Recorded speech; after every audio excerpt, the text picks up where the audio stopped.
Good morning. I'd like to call to order this hearing of the African Affairs Subcommittee of the Senate Foreign Relations Committee. Good morning. Exactly 1 month ago today, extremists in northern Nigeria abducted nearly 300 schoolgirls in an unconscionable act of terror.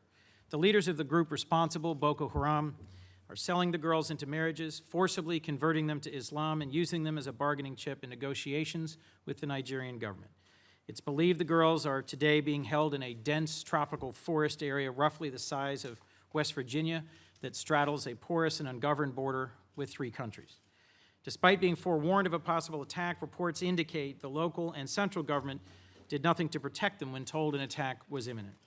Parents should not have to be afraid to send their children to school.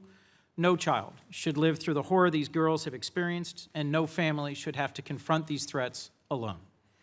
Unfortunately, these are not the only families who've suffered at the hands of Boko Haram. The same day as these abductions, 75 more people were killed and 100 wounded in a bombing at a bus station in the Nigerian capital city of Abuja. More than 300 people were murdered during a Boko Haram attack in Gamboro just last week. According to Amnesty International, Boko Haram has killed more than 4,000 over the last 3 years, including 1,500 people in the last year alone.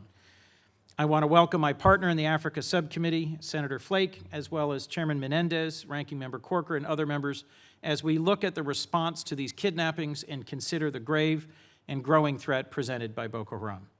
This subcommittee last met to consider conditions in Nigeria in 2012, when we looked at the persistent divides between the North and South in economic potential, governance, education, and social services, and the very real security challenges created by these differences. Nigeria is an important partner in the region, but Boko Haram has capitalized on pervasive corruption, poor governance, and growing poverty in the north to undermine domestic and regional stability. Boko Haram, whose name means Western education is sinful, targets public institutions, churches, and schools, and children are the frequent victims of its vicious attacks. As New York Times columnist Nick Kristof wrote just last weekend, the greatest threat to extremism isn't drones firing missiles, but girls reading books. The schoolgirls from Chibok in Nigeria demonstrated great courage, returning to their school to take their final exams in the face of an explicit terrorist threat, a group that targeted them simply because they sought an education. Boko Haram is trying to send a message, and the world, starting with the Nigerian government, must respond by saying their crimes will not be tolerated and perpetrators held accountable. We're holding this hearing in part because of the outpouring of concern from many of my constituents and millions of Americans. The Bring Back Our Girls hashtag, which some pundits have mocked, has been mentioned more than 3 million times on Twitter, and those tweets, posts on Facebook, Instagram, and others were from people trying to get our attention and trying to make sure the United States is doing everything it reasonably can to help the Nigerians bring these abducted girls home.